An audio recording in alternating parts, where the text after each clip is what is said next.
Hello দোস্ত, welcome to back to my YouTube channel. তো বন্ধুরা, আজকে ভিডিওটা হচ্ছে ব্লগ চ্যানেল নিয়ে। তো বন্ধুরা, আমি যখন চিড়িয়াখানায় গেছিলাম তো আমি দেখেছিলাম একটা হাতিকে।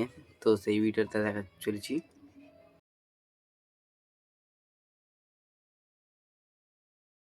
দিকে দেখার পরে তারপর চলে গেছিলাম একটু মানে সামনের দিকে যাওয়ার পরে নানা রকম পাখি ছিল। তো পাখি দেখছিলাম। তো পাখি দেখতে দেখতে আমরা নেক্সট বারে চলে গেছিলাম তোমাদের টাইগার দেখতে। তো টাইগারের ভিডিওটা দেখেছি তোমাদের, টাইগার দেখতে মানে এখানে যারা যতগুলো টাইগার ছিল তাদের জানি না কেমন, মানে আগে এরকম ফিলিংস ছিল চিড়িয়াখানা এসে, এখন সেরকমটাই নেই। এখন মানে পশুগুলো মানে ঝিমাচ্ছে এরকম একটা কাণ্ড। চলো দেখতে থাকো।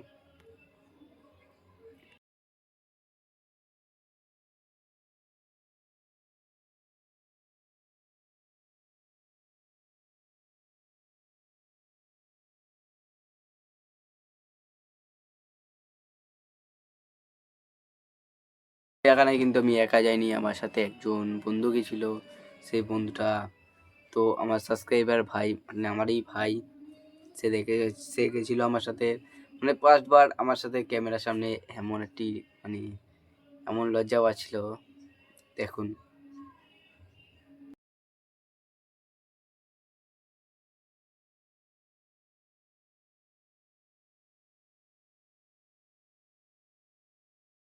তারপরে বন্ধুরা আমরা আস্তে আস্তে অনেক কিছু দেখলাম। তো হাতি, বাঘ এইসব দেখার পরে আমরা মানে শেষ বেশে 1 ঘন্টার পরে আমি দাঁড়িয়েছিলাম।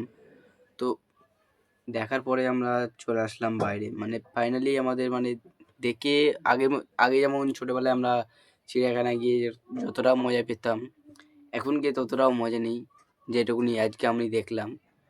তারপরে মানে যত জীবজন্তু ছিল, মানে বাঘ বলো, হাতি বলো, সবাই এমন কেমন একটা অসুস্থ টাইপের ছিল। ঠিক আছে? সবাইকে দেখলাম অসুস্থ, মানে একদম ঝিমাচ্ছে। মানে আগে যেমন হাতি দৌড়াতো বা বাঘ দেখতাম, বাঘকে তাও কাছাকাছি গিয়ে দেখতে পারতাম, এখন সেরকম ফিলিংসটা কিন্তু এখন আর নেই। তো বন্ধুরা, তো আজকের মানে ব্লগটাই ছিল এতটা। মানে আমি দেখতেছিলাম হাতিকে।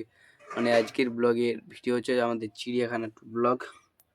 তো নেক্সট ব্লগ আমি নিয়ে আসবো টু, তার জন্য চ্যানেলটা সাবস্ক্রাইব করো, লাইক করো, আর কমেন্ট করো, আর শেয়ার করো। যে যত যত কমেন্ট আসবে আমার চ্যানেলে তত তাড়াতাড়ি আমি চিড়িয়াখানার ব্লগ ফের নিয়ে আসবো। তো এখন